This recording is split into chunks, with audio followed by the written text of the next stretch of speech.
Notice over here, I have today's daf is Masechta Avodah Zarah number 66, Daf Samach Vav, right? Samach Zayin, 67.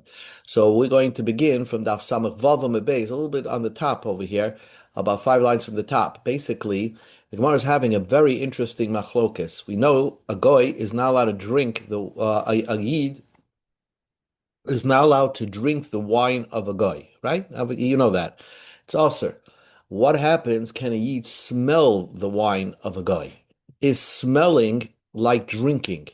You're getting the same lift that you have, although you're not getting the alcohol in your bloodstream, but you're getting some senses through your nose. So let's see the Gemara. It starts Bas Tiha, a professional that smells wine. Okay, so first of all, and goy bid Yisrael, a goy smelling the wine of a Jew, Shindalid stands for Shapir Dami. It's good. That's no problem. But Yisrael bid the goy, can a Jew smell the goy's wine? So Abaya Amma Aser, Abaya says it's not permitted. Rava Amma Rava says mutter, it is permitted. Says the Gemara, Abaya Amma Aser, Abaya says it's not permitted because Recha, the smell that goes through your nose, milsihi, that's something, and that's benefiting. That's like drink. Rashi Taisa says it's like drinking. It can have the same effect as if you take a drink of wine, and therefore it's aser. Rava amamuter. Rava says that's permitted. Why? Recha lav milsihi. Recha smell doesn't accomplish what drink accomplish, and therefore it is permitted for a Jew to smell the yayin nesach. Amar Rava. Rava says, no, not Yainesa, but Stam Yainam. So, Amar Rava, no Aminullah. Where do I know? Where's my source? The Recha, Veloy Klumhu, that smelling it's not doing anything, and therefore it's permitted. The Tanan, we learned in the Mishnah.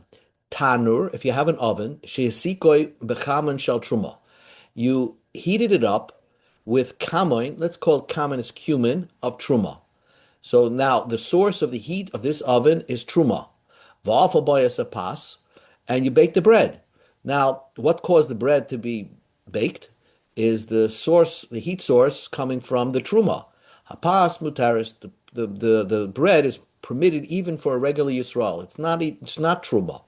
Lefi she'ein tam kamoin, because you don't have the taste of the cumin.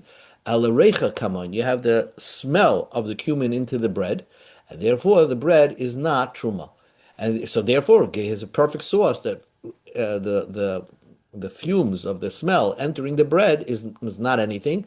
So therefore, Rava permits a Jew to smell the wine of a guy. But Abaya, what does he do with this proof of Rava? Shana Hasam over there, it's different. The Mikli Isura, the cumin, which is the Isser, so to speak, gets destroyed. It's burnt, it's destroyed, right? The cumin gets destroyed. Here, the wine still exists, and the person is bending over, smelling the wine. According to Abaya, smelling the wine is Aser. So, because the Isser still stays intact. Choma Rav Mari. Rav Mari says, Kitanoi, I'm going to link the Machlokes Abaya and Rava, which are Amoraim, to a Machlokes Tanoim, because the Brisa says, Haroide pas chama uneson al pi achavish sheyayin shal truma. This is this picture. Guy takes off a bread from an oven and puts it over a barrel of wine a barrel of wine, hot piece of bread, and the smell of the wine is now going to infiltrate the bread, right? So, as you can see in the picture. So, and you put it al pi chavish sheyayin shal truma. The barrel of wine is full of truma, and you're putting the hot bread on top of it. Rabbi Oisa, Rabbi Yehuda Mater. Rabbi Meir says the bread now becomes like truma, and Rabbi Yehuda says it's permitted. And Rabbi Yossi says Mater b'shalchiten. He says wheat bread is permitted because it doesn't absorb the smell of the wine. V'oisa b'shal sa'orim ipnei shahasorim sheyavas. A barley bread will absorb the smell of the wine. So we see Rabbi Yehuda permits it. My lab b'hal komi palbi. This is the argument. The Marsava Rabbi Meir holds Reicha Milsi. The smell is something of Isser, and therefore it would prohibit the bread and makes it truma. Umar Sovar, but Rabbi Yehuda holds Reicha v'lei klumhu. Reicha is not anything. So therefore, here you have it. It's a linked machlokes tanoim, and Yehuda is the source of Rava, and Reb Meir is the source of Abaya. So says the Gemara, the Rava vade tanoim. According to Rava, certainly this is a machlokes tanoim, and Rava aligns himself with the opinion of Rabbi Yehuda. La Abaya, but according to Abaya, mi lema tanoihi. Do you have to say it's a machlokes tanoim? In other words, does Rabbiya have to argue against Rabbi Yehuda by the case of this case where you put the bread on top of the wine? Rabbi Yehuda says even though the wine is made of truma, it's Rabbi Yehuda says it's permitted, right? Maybe so we see reiches lav milsehi. So the Gemara says, Amalach Abaya Abaya says, I can go like Rabbi Yehuda. I agree with Rabbi Yehuda. Like mitma la Amar Rabba Babachon Amar Shlokish. But Pas Rabbi Shlokish explained the machlokes. But Pas Chama, if you're dealing with a hot piece of bread, the chavi is psucha, and an open barrel of wine, certainly divrei hakol, you go on top of samazayin amalav, divrei hakol asura. Everything everything becomes aser. Everybody agrees it's aser because the reach, the reach, the smell of the wine goes into the bread. But pas tzenenis, if you have a cold bread, the chavi, so it doesn't absorb. The chavi is migufa, and a barrel that's stoppered. That means there's a cover over the barrel. Divrei hakol mutaris. Then if you put the bread on top, then everybody would agree it's permitted. Like nechelku, the argument is that pas kama, you have a hot piece of bread, the chavi is megufa, but the barrel is covered. But pas sinenis, if it's a cold piece of bread, the chavi is pesucha, but the barrel is open. So the question is, does the bread absorb in that situation? But everybody would hold that if we knew for sure that the bread absorbs the reach, it would be aser. Hadidi says Abaya, my case, when a guy smells the wine, certainly name kepas chama v'chavius pesucha dami. It's like having a hot piece of bread over a barrel of open wine of truma. So the bread certainly becomes like truma because it absorbed the smell of the wine. Because of that, therefore, Rabbi would hold that it would be usher to smell the wine because reach is something. Reach is like is almost like drinking it. Okay, the Mishnah said that if you have an Isser and Heter, the Mishnah said a new thing, that if it enhances the flavor, if the Isser enhances the flavor of the Heter, right? So then the whole item becomes Usser, right? However, if the Isser detracts the flavor of the heter, now it doesn't taste as good as it did without the Isser, then the whole item is permitted. And the Mishnah gave an example. If you took non-kosher vinegar, okay, that was once wine, it was once Goyish wine, and now it became vinegar, and you poured it over split beans. Split beans, imagine split beans, you poured it over, so now the split beans taste worse. So therefore, then it's permitted. Even though when you eat the split beans, you can taste the goyish of vinegar in the split beans, but it has a detracted taste because of the vinegar. So the split beans are still kosher. Amar Yehuda Amar Shmuel Hachi Hilchos. So that's the halacha. Noisim tam lifgam. That's what the expression is. If it gives a taste that detracts, then the item is permitted. V'yamar Rav Yehuda Amar Shmuel, and Yehuda said in the name of Shmuel, Lo shanu, that we said that if vinegar falls on split beans and it makes it taste a little worse, el shenafal l'soich grisin roischen, it fell on top of hot split beans. Aval nafal l'soich grisin soininin, it fell on first cold split beans. V'hir tichon, and then you heated it up. So when it falls, interesting thing about vinegar on split beans, if it falls on beans that were cold, then it enhances the taste of the beans. It's only if it falls on hot split beans does it become a noisin tam lifkam. So now here you have a situation where when the vinegar fell onto the split beans, it was cold, so it enhanced the taste. Then v'hirtichin, you heated up the stew, and now having the vinegar there detracts from the taste. So nasa kemish ishbiach osoik pogam. So it was enhanced first, and then it turned into a detraction. Still, it's aser. Since it once became aser because it was enhanced, it always remains aser. V'chein ki also Ravin Amar Rabba Baba Chana Amar Rabbi Yochanan. Ravin said from Rabbi Yochanan when he came to Bavel, Lo Yishana Al Shenavel L'Seich Grisen Reischen. The only problem is if it fell into hot, directly vinegar falls into hot split beans, then the pot is aser. Aval nafel, the dish is aser. Aval nachal l'soich, then it's permitted. I'm sorry, because the vinegar detracts the taste of the beans. Aval nafel l'soich grisen soinin and v'hirtichon. If it fell into the split beans when it was cold, so it first originally enhanced the taste. V'hirtichon, then you heated it up, but now the vinegar is detracting of the taste. Nasa Kamisha Shbiach, first it was enhanced, Ulam Soif, Pogam, and then it turned into a detraction. V'asar remains Asar. V'chen ki Asar Ravdimi, Ravdimi said the same thing Ravin said in the name of Rabbi Yochanan. Says the Gemara, V'kach hoya oisim ba'arvei Shabbos b'tzipoirit. In Tzipoirit, they had these very long Friday afternoons, so they had to make a dish that will fill you up on Friday afternoon, so that you can at least, hold out till the Friday night meal.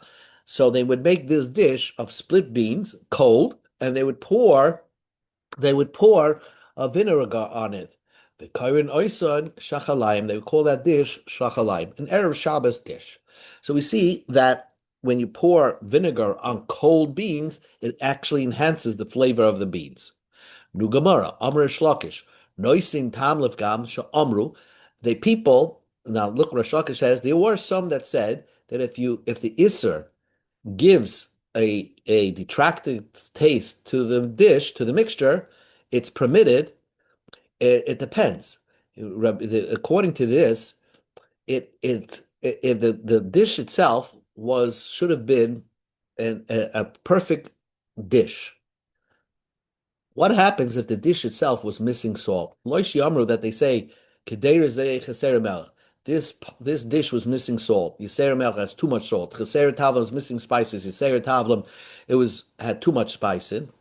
And then you added, so this dish, before you added the Isser, already was, detracted from its normal way of making it. Had too much salt or too little salt. And then you added this Isser that enhanced the Pagam. So then the dish would still be aser. Because if it was a perfect dish, then this issue would not add the pagam. So then it would be aser. Ella, the only time that you say noisin tam lefgam is aser el kol she'ena chaser klim. If it was it was not missing, it was a perfect dish, and it becomes detracted. You don't want to, you don't want to eat it. In other words, you prefer not to eat it because it has this isser in it. So the isser is the only reason why it's detracting. However, let's say the dish itself was a pagam dish, and then you added this, and this just adds to the pagam dish. So then it would still be aser. So in this case, Rish Lakish is very machmir. The Amri, and others have a version of Rish Lakish, Amr Rish Lakish, Noisim Tam Lefgam Sha'amru, that Noisim Tam Lefgam Sha'amru, Ein Oimrim, Kederzu Chaser Melech, Yiser Melech, Chaser Tavlim, Yiser Tavlim. It's not in a case where they don't say, this dish is missing salt or has too much salt, missing spices and too much spices. We don't say that that's the only problem of this dish. If you say that now it's even worse, this Isser even made it even worse. So then that's enough to noisen tam lefgam, and that dish is permitted. In other words, even if it's not the perfect dish, it was missing spices, let's say. So already people were avoiding this dish. And then you added the Isser to the dish becomes permitted. The dish is still permitted because you look at the pagam. This Isser made it more pogum, made it more detractive. Amar Rababo, Amar Rabbi Yochanan. Rabbi Yochanan said, a new case. Kol shetamay mamashe aser olav. Let's say if the mixture of Isser and Heter. Okay, so if we can give an example, you have non-kosher meat amongst amongst beans, okay? Non-kosher meat into beans, and it's all mixed up into a dish. But the meat is still there, the beans are still there, the beans are mutter, right? If you could eat the dish, and you would be able to eat a kazayas of the iser b'chdei achilas pras in the way that you would eat a half a loaf of bread. So if you eat the bean dish with the iser meat in it, and you would be able to eat a kazayas, an olive's size of Isser in the 2 minutes, then you get Malchus. Let's say you put a little bit of meat in there and there's a lot of beans, and when you pick up a spoon and you eat 2 minutes of the food, you're not going to come to eat a kazayas worth of that Isser, of the meat, so then you wouldn't get Malchus on it. You have to be able to eat a kazayas of the meat, b'kidei achilas pras, and then you would get Malchus of it.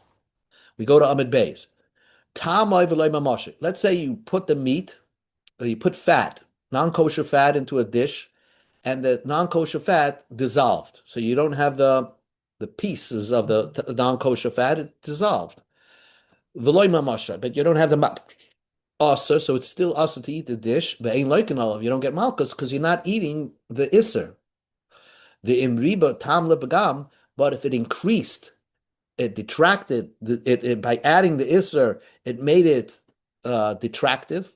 It detracted from its normal taste. It gave it a bad taste. Then it's mutter to eat the dish. So there are three levels. Sometimes it's mutter to eat the dish if the isser falls of it. Sometimes you don't get malchus, and sometimes if the actual isser still exists in the dish, you would get malchus on it. Now, he riba tam lebgam. It increased the tam lebgam. The lema. Why didn't the this who was saying this memra? This memra was said by Rabbi Yochanan. Why didn't Rabbi Yochanan say im nosan tam lebgam mutter? If it gave a repugnant taste to the dish, it becomes muster. Why did he use this expression riba? It increased. Al kamashmalan, it teaches you the second thing that Rish Lakish says. Let's say it was a repugnant dish because it was missing spices, but since this Isser increased, now another reason that this dish is repugnant, it's mutter. The halacha is like the second version of Rish Lakish, that a dish that's not perfect, right, and it's repugnant anyway, you avoid eating it, and now you added this Isser and made it even more repugnant. So then the dish is still permitted. Ama Rav Kahana said a new thing. And he said that not everybody agrees to this concept of noisein tam lefgam, it's mutter. That if Isser makes the dish less attractive, and then it's mutter. B'divrei kulam nilmat, from all the Amoraim, Rabba Babachana, Rav Dimi, Rish Lakish, Rabba Bo, everybody seems to agree to noisim tam lefgam. If the Isser gives a repugnant taste, mutter, the dish is permitted. So Amalei Abaya, Bishlama Mikula Lechai. Yes, it seems that everybody holds this idea. I get it. El Rishlakish said Amru. He said some people say Noisin Tam Lefgam is muta. Since he used that expression, it seems to imply V'lei Leisvirele. Rishlakish doesn't hold of this concept Noisim Tam Lefgam mutter. He holds even if as soon as Isser goes in, if it gives taste, whether it enhances the taste or detracts the taste, the dish will remain Asar. So Michlal must be Rish Lakish aligns himself with an opinion, the Ikalaman Yama, because there's an opinion, Noisin Tam Lefgam Asar, that somebody holds that if something gives a repugnant taste, a detractive taste, that it's Asar. Who is that Tana? And there is a Tana, and this is Rab Meir. But Tanya, we learned in a brisa. Echad, whether the Issa Noisin Tam Lefgam, whether it detracts from the taste, it makes it more not good. The Echad Noisin Tam Srach, whether the Isser enhances the dish, Aser. The dish is Aser. Divrei Rab Meir. Rab Shimon says Lishvach, if it enhances the dish, then it's also. If it detracts from the dish, mutter, it's mutter. Says the Gemara, My Tamid Rameir. What is the reason of Rameir? Why does it, if the Isra makes the dish not so tasty, so then why is it Usr? So Gama Megiulei Goyim, Meir has a source from the Chumash where the Torah describes the kashering process of the kalim that the Jewish people captured from defeating the Midyanim. And they had these vessels, these pots and pans, kitchen items, and they wanted to kasher it. So the Torah tells you have to kasher them before you use them for cooking. That's what the Torah tells you. So Gule Goyim Lav Nois and Tamlif Gamu, most of the kitchen products that they captured was something that had the blias, which means it had the inside the walls of the pots, treifa food.